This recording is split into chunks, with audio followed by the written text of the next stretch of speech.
1973 সন পর্যন্ত আমি বাংলাদেশের কোন রাজনৈতিক দলের নেতা এবং কর্মী ছিলাম না। আমি রাজাকার নই। সত্যকে কোনোদিন মিথ্যা দিয়ে ঢাকা যায় না, ঠিক কিনা? দেখা যায় না। আর কাগজের ফুল থেকে কখনো সুঘ্রাণ বের হয় না। কথা বলেন না? মিডিয়া যতই প্রচার করুক,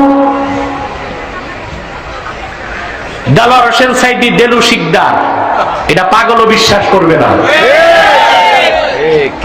দেশবাসী মানছে? কথা বলেন।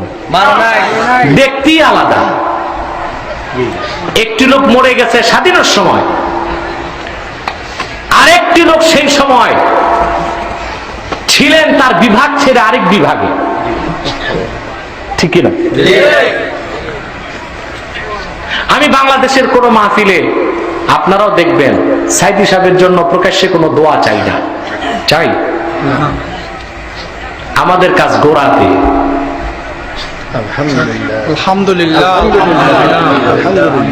আমি দীপ্ত কণ্ঠে বলেছি 6 বছর সবার ফাঁসি হলেও সাইদি সাহেবের ফাঁসি হবে না। এদেশের সমস্ত পীর মাশায়েখ যারা চলে গেছেন তারাও দোয়া করেছেন সাইদি সাহেবের জন্য, আর যারা বেঁচে আছে তারাও দোয়া করেছেন। কিভাবে লোকটাকে ফাঁসি দেওয়া যাবে? যাবে না ইনশাআল্লাহ। কথা বলেন। স্বপ্নে 3 বার আমার সাথে তিনি সাক্ষাৎ করলেন। সুবহানাল্লাহ। 2 বার স্বপ্ন দেখার পর আমি আমার সংগঠনের নেতাদেরকে বললাম সাইদি সাহেবের ফাঁসি হবে না। 3য় বার যখন রিভিউ হলো, তারা বললেন হুজুর আপনার কথা তো সত্য হচ্ছে না, ফাঁসি তো দিবেই। আমি বলেছি আমি এখনো বলি ফাঁসি হবে না। 3 দিন আগে রিভিউর রায় স্বপ্নে দেখি তিনি আমার কাঁধে হাত দিয়ে বলতেছেন আমার জন্য আপনারা আর কি করবেন। আমি সকালে সবাইকে বলেছি তার ফাঁসি হবে না ইনশাআল্লাহ। আমার বিশ্বাস আবার তিনি বের হবেন ময়দানে এসে আল্লাহর কোরআনের পক্ষে। কেন বললাম? বাংলাদেশে অনেক বক্তা আছে, কক্সবাজার চিটাগাং আসলে সাইদি সাহেবের জন্য দোয়া করে। ওরা বুঝাতে চায় সাইদি সাহেবের ভক্ত, কিন্তু এই দেশের পীর মাশায়েখ যারা চলে গেছেন আর যারা বেঁচে আছেন তারা দোয়া করেছেন তার জন্য, আধ্যাত্মিক ভাবে তার পক্ষে কাজ করেছেন। এটা আমি ইলমে তরিকতের সম্পর্ক যাদের নাই তাদেরকে কিয়ামত তক বুঝাতে পারবো না। ইলমে তাসাউফ তরিকতের সম্পর্ক যাদের সাথে নাই তাদেরকে আমি কিয়ামত তক চেষ্টা করে এই কথা বুঝাতে পারবো না।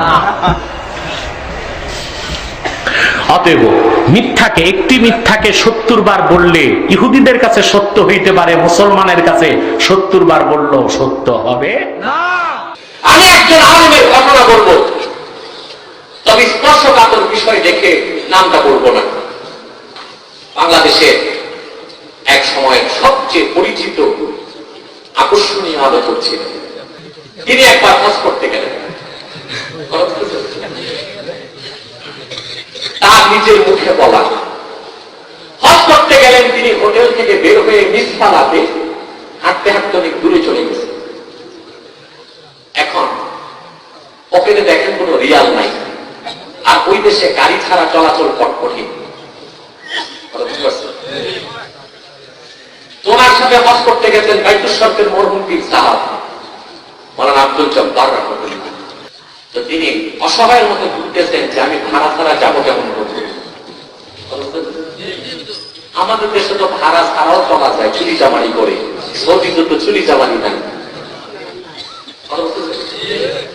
হঠাৎ দেখেন এক লোক একটা ইনভেলপ তার হাতে দিচ্ছেন। বলেন এটা কি?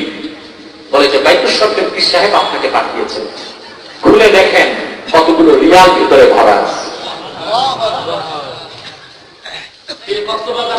বলেন আমার পকেটে টাকা নাই, বিপদে পড়ছি, বাইতুল শরীফের পীর সাহেব কেমনে বুঝলেন?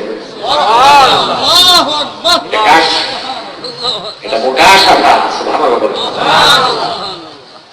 যে বক্তা পর্বত সম জনপ্রিয়তা পেয়েছে, হ্যাঁ? তার অন্যতম আকর্ষণ ছিল তার জাদুকরী কণ্ঠ। এটার ইতিহাসও তিনি বলেছেন। পিরোজপুরে যেতেন কারামত আলী জনপুরি রহমতুল্লাহ, নাতি মাওলানা আব্দুল রাব জনপুরি রহমতুল্লাহ। শিশুকালে তার বাপ যখন তার কাছে নিয়ে গেলেন, বলেন হুজুর তাকে দোয়া করে দেন।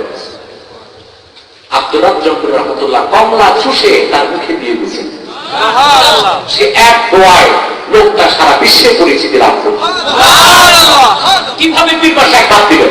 সেজন্য বলি, যারা আসলে গভীর জ্ঞানের অধিকারী, সত্যিকার ইসলামী আন্দোলনের প্রতিষ্ঠা যায়, তারা পীর মাশায়েখদেরকে সারা জীবন ইজ্জত করেছে, সম্মান করেছে, ঠিক কিনা বলে?